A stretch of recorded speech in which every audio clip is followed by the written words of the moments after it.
What's up mga boss, Chief Amo? Welcome back to my channel, Top G TV, na kung saan ang mga ina-upload kong video dito ay tungkol dito sa aking maliit na vulcanizing shop, sa aking maliit na farm, at kung ano-ano pang mga videos na pwedeng mapakinabangan at pwedeng may makuha kayong kaalaman. Siguro dahil na-click mo ang video ito ay isa ka ring katulad ko, tireman, na gustong magsimula nitong maliit na vulcanizing shop. O kung hindi man, ikaw ay isang tao na naghahanap ng pwedeng maging source of income o maging primary source of income dahil ikaw ay sawana na mamasukan o mangamuhan o kung ano pa mang dahilan mo, basta gusto mong magtayo ng ganitong klaseng maliit na negosyo. Kung oo, tapusin mo ang video ito dahil i-share ko ang 4 na tips na kung saan makakatulong sa'yo para masimulan mo na yang pinaplano mo o iniisip mong maliit na vulcanizing shop. At malaman mo na rin kung ito ba ay nababagay sa'yo. Pero bago ang lahat, intro muna tayo.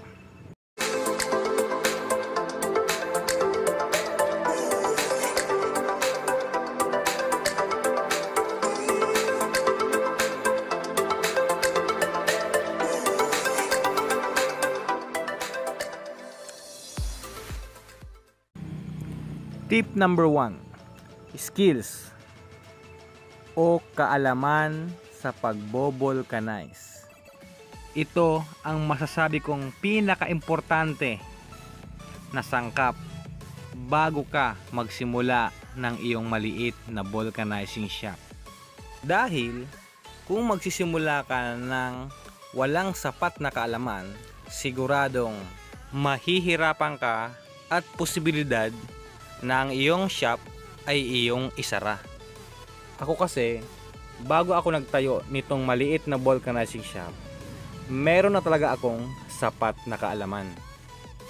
Ngayon, kung iniisip mo na mag-hire ng isang tireman para sa iyong sisimulan na vulcanizing shop, pwede naman po yun.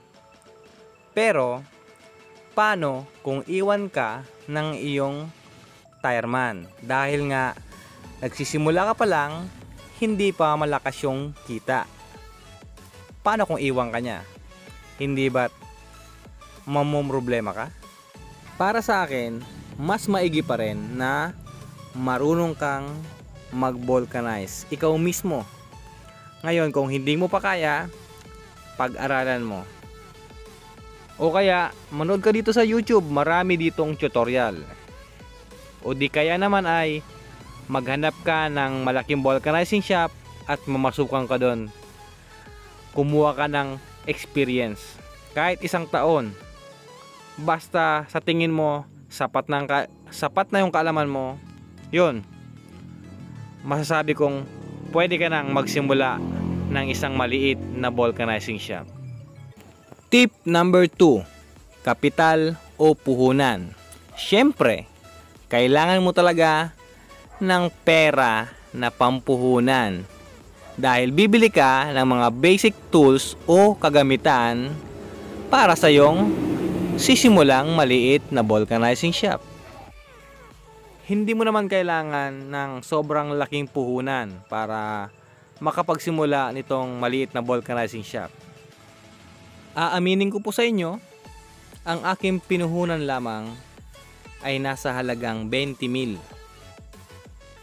Dahil yun lang po ang meron ako. Pero kung kayo naman medyo nakakaluwag at meron talaga kayong malaking puhunan, ay mas maganda. Makakabili kayo ng mga magandang kagamitan na mas mapapadali ang inyong paggawa. Tulad po niyang nakikita nyo, yan po ay tire changer. na nagkakahalagang 65,000 pesos. Malaking bagay po ang meron kayong ganyan kasi nga mapapadali ang trabaho nyo at hindi kayo masyadong mahihirapan. Dagdag appeal na din yan sa ating shop para makahatak tayo ng maraming customer. Pero kung wala pa talaga, basta po magtayo kayo ng vulcanizing shop dahil makakapag-ipon din kayo at mabibili nyo ang ganyang machine. Iiwan ko nga pala sa description yung link ng video na kung saan andun yung mga tools na pwede nyong bilhin para makapagsimula kayo ng vulcanizing shop. Andun na rin yung estimated price. Tip number 3, location o yung lugar ng pagtatayuan nyo ng inyong vulcanizing shop. Importante to kasi para malaman agad ng mga motorista na mayroon kang vulcanizing shop. At syempre nga, itatayo mo yung iyong vulcanizing shop sa lugar na kung saan daanan ng halos lahat ng sasakyan. Tulad ng main highway, palengke, mga crossing, basta yung mga lugar na kung saan matao at laging may sasakyan 24 hours. Dinadaanan talaga. Sigurado ako na mabilis na makikilala ang shop mo at magiging profitable ang iyong maliit na negosyo. Tip number 4, attitude o pag-uugali. Syempre, sa lahat ng negosyo, siguro kailangan nating maging magalang sa ating mga customer.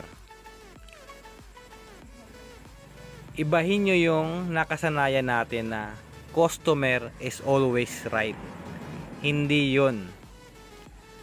Ang totoo, customer is always important.